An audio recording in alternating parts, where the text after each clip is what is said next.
बिस्मिल्लाहिर्रहमानिर्रहीम। अस्सलाम वालेकुम and good morning. Aziz students, जैसे कि आप लोग जानते हैं कि हमने क्लास 9 चैप्टर नंबर 1 हमने इसका मैट्रिसेस एंड डिटरमिनेंट्स से हमने इसका इंट्रोडक्शन पहले ऑलरेडी कर लिया है। तो अब हम क्या कर रहे हैं, इसकी एक्सरसाइज सॉल्व करने की तरफ जा रहे हैं। तो स्टूडेंट्स, हमने ऑलरेडी बता दिया था कि मैट्रिसेस क्या होता है या ऑर्डर ऑफ मैट्रिक्स हमारे पास क्या होते हैं। तो अब हम इसे सॉल्व कर लेते हैं। हमारे पास पहला क्वेश्चन एक्सरसाइज 1.1 का क्वेश्चन हमारे पास, find the order of the following matrices. हमें मैट्रिसेस दिए हुए कहते हैं इसका ऑर्डर मालूम करना है। तो अजीज स्टूडेंट्स, ऑर्डर हम कैसे फाइंड करते हैं? तो ऑर्डर मालूम करने से पहले हमें ये पता होना चाहिए कि नंबर ऑफ रोज क्या है, नंबर ऑफ कॉलम्स क्या है। जब रोज और कॉलम के बारे में हम जानेंगे तो हमें पता चलेगा कि ऑर्डर ऑफ मैट्रिक्स क्या होता है। तो अब देखिए, हमने ऑलरेडी पढ़ा था कि जो हमारे पास हॉरिजॉन्टली जो चीज़ लिखी होगी वो हमारे पास रो होती है, जो वर्टिकली लाइन लिखी होती है वो हमारे पास क्या होते हैं, कॉलम होते हैं। तो फर्स्ट हमारे पास मैट्रिक्स दिया हुआ है कि matrix A is equal to 2 3 -5 and 6 है। तो अब हम इसे सॉल्व करेंगे। क्वेश्चन कह रहा है find the order of following matrix, यानी ये सब मैट्रिक्स हमें दिए, हमने इनके क्या मालूम करने, ऑर्डर मालूम करने। तो हम इसे सॉल्व कर लेंगे। तो अब सोल्यूशन सॉल्व करने से पहले हमें चीज़ ऑलरेडी के नंबर ऑफ रोज इसके कितने हैं, नंबर ऑफ कॉलम्स इसके कितने हैं। तो देखिए स्टूडेंट्स, सबसे पहले हम लिख लेंगे number of rose, number of रोज। तो लेकिन हम रोज को किस चीज से नोटेट करते हैं, एम से, और कॉलम को हम एन से करते हैं। तो यहाँ हम लिख लेंगे एम। अब नंबर ऑफ रोज इस मैट्रिक्स के अंदर कितने हैं, यानी इसको हॉरिजॉन्टली आप चेक करोगे, यानी ये एक, ये हमारे पास रो 1 है, ये दूसरी, इसे हम कहेंगे रो 2। ये मैं आपको समझाने के लिए बता रहा हूँ, आप लोग लिखने की जरूरत नहीं है यहाँ पे। तो हम क्या करेंगे, यानी एक रो ये है, दूसरी रो ये है। तो नंबर ऑफ रोज इसके अंदर कितने हैं, 2 है, तो हम लिख लेंगे 2। फिर इसी तरह लिख लेंगे number of column, number of columns को हम किस चीज नोटेट करते हैं, एन से करते हैं। तो कॉलम्स, हम उस कॉलम्स को वर्टिकली चेक करते हैं कि हमारे पास कितनी लाइन है। वर्टिकली एक लाइन ये है तो हम इसको लिख लेंगे C1, दूसरी लाइन ये है तो हम इसे लिख लेंगे C2, यानी ये C1 ये C2, यानी इसके अंदर कितने कॉलम है, 2 कॉलम है, यानी रो भी 2 है, कॉलम भी 2 है। तो हम लिख लेंगे order of matrix A, order of matrix A जो है, ऑर्डर ऑफ मैट्रिक्स ए जो है हमारे पास क्या होगा, 2/2, यानी इसके अंदर 2 रो है, 2 कॉलम है। तो ये इसका हमारे पास क्या होगा, आंसर होगा। Number of rose and number of columns हम लिख लेंगे। नेक्स्ट हम इसी तरह इसका भी लिखेंगे। तो आप लोग ऑलरेडी मैंने बता दिया कि इसके अंदर कितनी रो हो, कितने कॉलम हो। तो हम लिख लेते हैं, हम इसी का सोल्यूशन मैं लिखता जाता हूँ। तो हम लिख लेंगे बी जो है नंबर ऑफ रोज हमारे पास इसके कितने होंगे, यानी इसके अंदर कितने रो हैं, हम हॉरिजॉन्टली चेक करेंगे। एक ये लाइन है, दूसरी ये लाइन है, 2 है, तो हम लिख लेंगे इसको एम। इसको जाहिर करते हैं तो हम लिख लेंगे एम हमारे पास कितने, 2 है। तो इसी तरह नंबर ऑफ कॉलम्स इसके कितने होंगे, तो इसको हम एन से नोटेट करते हैं। कॉलम को हम वर्टिकली चेक करते हैं, अप एंड डाउन। एक ये हमारे पास लाइन है, दूसरी ये लाइन है, तो इसमें भी 2 है। तो हम इसका ऑर्डर ऑफ मैट्रिक्स लिख लेंगे, ऑर्डर ऑफ मैट्रिक्स बी, जो मैट्रिक्स बी है उसका ऑर्डर ऑफ मैट्रिक्स हमारे पास क्या है, तो हम लिख लेंगे यहाँ बी इज इक्वल टू, कितने रो कितने कॉलम है, इसमें भी 2 रो 2 कॉलम है, तो हम लिख लेंगे 2/2। ये हो गया, 2 मैट्रिक्स हमने सॉल्व कर लिए। थर्ड हम इस, अब देखिए हमने ये कर लिया। अब मैं ये सारा नहीं लिखता जाऊँगा, आप लोगों को लिखने का तरीका यही, जब आप सॉल्व करेंगे तो मैं आप डायरेक्ट कर लेता जाता हूँ ताकि आप लोग इसी स्टेप से हो जाए, टाइम हमारे पास बच जाए। तो अब हमारे पास क्या है, सी का चेक करेंगे। इसके अंदर कितनी हमारे पास रोज है, 1 रो है, कॉलम कितने हैं, 2 हैं। तो इसका ऑर्डर ऑफ मैट्रिक्स आप लिख लोगे, यानी हम लोग पहले रो लिखा जाता है तो 2/1 लिख लेंगे, क्योंकि इसके अंदर 2 रो है हमारे पास। सॉरी, हम लिख लेंगे 1/2 लिखेंगे, ठीक है, क्योंकि हमारे पास 1 रो है, 2 कॉलम्स है, तो 1/2। अब फिर हम इस डी की तरफ आएंगे, चेक करेंगे इसके अंदर कितने रो है हमारे पास, यानी इस रो हमारे पास हमेशा क्या होती है, हॉरिजॉन्टली होती है। इस तरह चेक करेंगे, और कॉलम को हम इस तरह चेक करेंगे। तो हमारे पास रो कितना है, 3 है, कॉलम 1 है, तो हम इसका लिखना चाहेंगे 3/1, क्योंकि इसके अंदर 1 रो है, सॉरी 3 रो है और 1 कॉलम है। तो हम आगे आएंगे तो यहाँ हमारे पास कितनी रो है, 3 है, कॉलम कितने, 2 है, तो हम इसका लिख लेंगे 3/, हमारे पास कितने हो जाएंगे, 3 रो और 2 कॉलम, 3/2 लिख लेंगे। और इसकी तरफ एफ के हमारे पास 1 रो है, 1 कॉलम है, तो हम लिख लेंगे 1/1 लिख लेंगे, ठीक है ना। आप लोगों ने इसी तरह सॉल्व करना है, मैं आप लोगों से डायरेक्ट बता रहा हूँ, आप लोगों से ही आता है इसका। तो अब इसमें हम देखें कितनी रो है हमारे पास, 3 रोज है, 1 2 3, और कितने कॉलम हमारे पास, 3 है, तो हम इसका लिख लेंगे 3/3, यानी इसके अंदर 3 रो है और 3 कॉलम है। लास्ट हमारे पास एच पार्ट है, इसके अंदर ये 1 रो, दूसरी रो और कॉलम 1 2 3, तो हम लिख लेंगे 2/, तो हमारे पास 3 कॉलम्स हैं, तो ये लिख लेंगे, इसके आंसर हो जाएंगे हमारे पास पहले क्वेश्चन के स्टूडेंट्स। अच्छा, क्वेश्चन नंबर 2 अब हमारे पास स्टार्ट है। क्वेश्चन नंबर 2 हमारे पास क्या है, which of the following matrices are equal. तो इंट्रोडक्शन में हमने पहले से ऑलरेडी इक्वल का पढ़ लिया था कि मैट्रिसेस आर इक्वल कैसे होते हैं। यानी इक्वल मैट्रिसेस का हमें ये पता होता है कि उसमें क्या चीज़ होनी चाहिए, दो ऐसे मैट्रिक्स होने चाहिए जिनके आपस में आर्डर सेम होना चाहिए। तो ऑर्डर के बारे में हमने पहले ऑलरेडी क्वेश्चन नंबर 1 में पढ़ लिया कि अब उसके नंबर ऑफ रोज और कॉलम देखेंगे, अगर वो सेम है तो ऑर्डर सेम है। तो दूसरा उसमें क्या है, उसकी इंट्रीज यानी जो अंदर वाले नंबर होंगे ना, ये 3 5 है, तो उसका उस किसी और इंट्रीज भी 3 5 सेम होंगे तो हम कहेंगे हमारे पास क्या है, इक्वल मैट्रिक्स है। तो यहाँ हमारे पास मैट्रिक्स गिवन है क्वेश्चन नंबर 2 में, ए से लेकर जे तक हमारे पास क्या है, मैट्रिक्स दिए गए हैं। तो ये कहता है इनमें से कौन सा किस मैट्रिक्स के इक्वल है। तो देखिए इक्वल मैट्रिक्स के लिए मैंने ऑलरेडी आपको ये बता दिया कि हमें कैसे पता चलेगा। हम ये दो चीज़ें हमें पता होनी चाहिए कि कौन सा, अब क्या ये मैट्रिक्स ए बी की इक्वल है या नहीं। तो हम ये चेक करेंगे कि इसके क्या दो चीज़ें, यानी क्या ये ए आर्डर जो है इसके आर्डर बराबर है। देखिए इसका आर्डर 1 by 1 है, इसका आर्डर हमारे पास क्या है 1 by 2 है। तो ये ए बी के इक्वल नहीं हो सकता, ठीक है ना। आर्डर हम दो चीज़ें के, एक तो हमारे पास उनके आर्डर इक्वल होने चाहिए, दूसरे एंट्रीज। लेकिन यहाँ 3 है, इधर 3 है लेकिन 5 है यहाँ बी, इधर तो 5 नहीं है, तो इसलिए ये ए बी के इक्वल नहीं है। तो देखिए हम लोग उसके इक्वल कहेंगे कि हम चेक करेंगे ए हमारे पास 3 है, तो पहले हम आर्डर देखेंगे कि 1 by 1 आर्डर किसका है। इसका 1 by आर्डर 1 नहीं है क्योंकि इसका 1 by 2 है, इसमें आर्डर 1 रो 1 है, कॉलम 2 है। तो इसमें हम लोग चेक करेंगे कि 5 से अगर हम -2 कर ले तो क्या बचेगा, 3 बचेगा। 5 से 2 माइनस करेंगे तो क्या होगा, 3। तो यहाँ भी हमारे पास क्या है, 3 है। तो ये भी 1 by 1 हो जाएगी, ये भी 1 by 1 हो जाएगी। तो अब हम इसका सोल्यूशन ले लिखेंगे।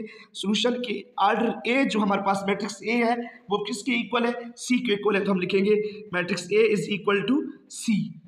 जो ए मैट्रिक्स है वो हमारे पास किसके इक्वल है, सी के इक्वल हो जाएगा। नेक्स्ट हम देख करेंगे बी 3 5, देखेंगे कहीं और 3 5 है, किसी के अंदर भी 3 5 नहीं है। तो जब यहाँ तक हम पहुँच रहे हैं, यहाँ हमारे पास 3 है, 3 और 2 को हम आपस में ऐड करते हैं तो 3 और 2 कितने होंगे, 5। तो इसका आर्डर मैट्रिक्स हमारे पास क्या होगा, इसका आर्डर मैट्रिक्स क्या होगा, इसका आर्डर मैट्रिक्स होगा 1 by 2। तो इसका भी क्या हो जाएगा, 1 रो होगी, 2 कॉलम्स होंगी। तो ये भी 3 है, यहाँ भी 3 है, ये 5 है, तो इन दोनों को आपस में ऐड करेंगे तो 5 होगी। तो इसका आर्डर ऑफ मैट्रिक्स भी इक्वल है दोनों के, और दूसरी शर्त इसके इंट्रीज भी सेम है। यहाँ भी 3 5 है, यहाँ 3, इन दोनों को जब हम ऐड करेंगे तो 5 होगा। तो हम ये कहेंगे बी जो है वो किसके इक्वल है, आई के इक्वल है। नेक्स्ट आप इसके यहाँ लिख लेना कि बी इज इक्वल टू आई के। जो मैट्रिक्स बी है वो किस मैट्रिक्स के इक्वल है, आई के हो गया। सी तो हमने ऑलरेडी कर लिया। उसके बाद डी चेक करेंगे, यहाँ 5 3, तो कहीं 5 3 है नहीं है, 5 3, तो डी किसी के इक्वल नहीं है। तो उसके बाद हम देखेंगे ई, यहाँ हमारे पास क्या है, 4 है, 0 है, 6 है, 2 है। तो इसका आर्डर मैट्रिक्स क्या है, 2 by 2 है। तो अब देखेंगे 2 by 2 यहाँ भी नहीं है, ये 3 और 1 तो 2 होंगे, 3 6 2 6 आ जाएगा। देखिए हमारे पास, तो उसके बाद ये तो एस ए के नहीं, ई के बाद यहाँ 4 0 6 2 है, यहाँ भी 4 0 6 2 है, तो ई एच के भी इक्वल है। फिर हम देखेंगे आई है, यहाँ पे ये इसके इक्वल नहीं।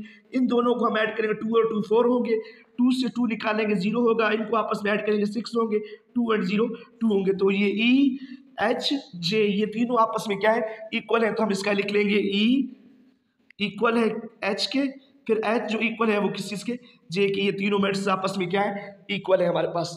उसके बाद अगर हमारे पास हम एफ और जे के पास आते हैं, तो यहाँ एफ हमारे पास 2 है, यहाँ 6 है, तो जे हमारे पास क्या है, ये हमारे पास जी जो है हमारे पास वो 3 से -1 करेंगे, ये 2 हो जाएगा, इन दोनों को ऐड करेंगे भी 2 हो 6 होगा।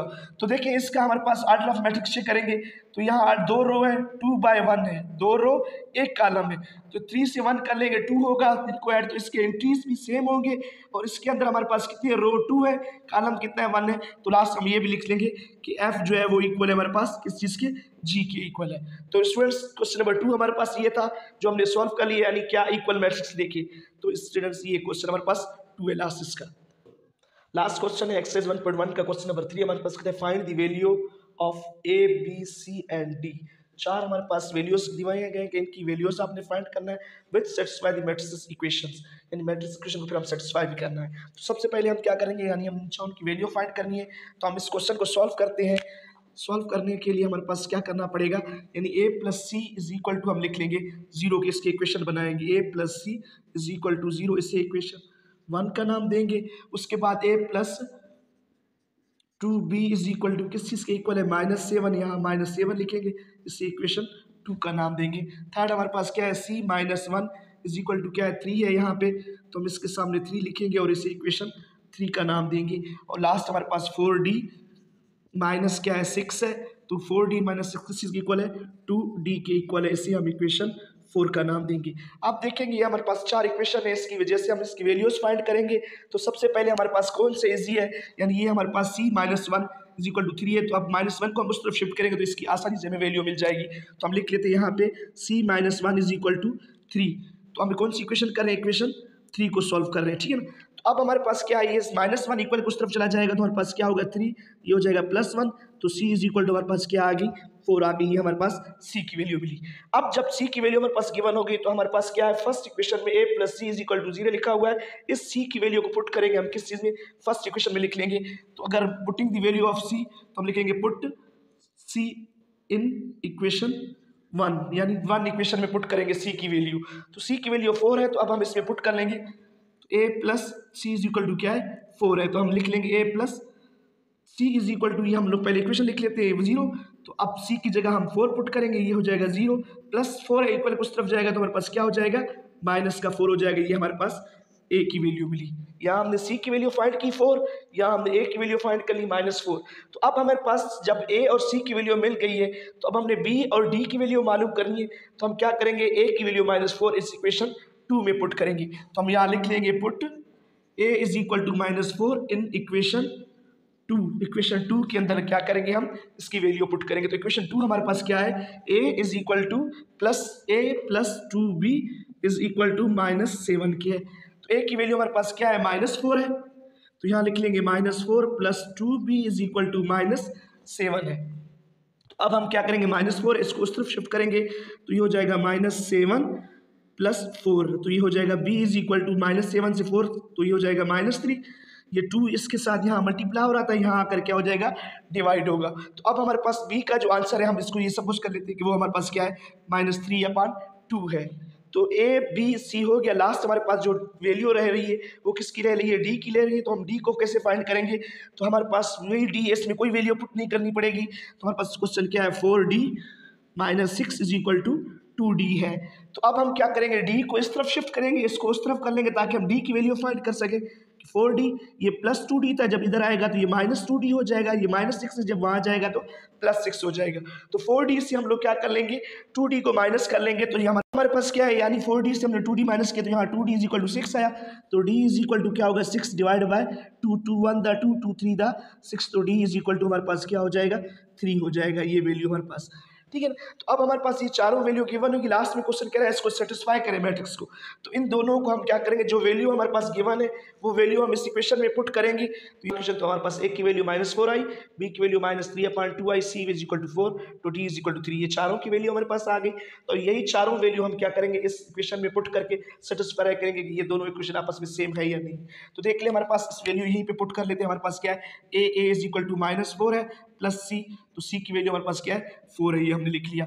उसके बाद नेक्स्ट हमारे पास a है, तो a हम लोग लिख लेंगे -4 और +2। b की वैल्यू हमारे पास जो होगी हम वही लिख लेंगे -3/2, तो ये हम लोग ये लिख लेंगे, ठीक है ना। a लिख लिया और उसके साथ साथ हमारे पास क्या है c -1, तो c की वैल्यू हमारे पास क्या है 4 है, यहाँ 4 -1 लिख लेंगे और +4d, d की वैल्यू हमने क्या निकाली है 3 निकाली है, तो यहाँ हम 3 लिख लेंगे -6। अब इस इक्वेशन की ये इक्वल है या नहीं हम सेटिस्फाई कर लेंगे। यहाँ 0, ये -7, 3, ये 2d। तो अब देखिए हमारे पास, यानी अगर हम लोग ये -4 + 4 इज इक्वल टू क्या हो जाएगा 0, ये 2 है हमारे पास, इस 2 से क्रॉस मल्टीप्लाई हमने काट दिया तो हमारे पास क्या आ गया -4 -3, तो प्लस माइनस ये -4 प्लस माइनस ये -3, ये लिख लिया। और ये 4 से 1 निकालेंगे तो हमारे पास कितना बचेगा 3।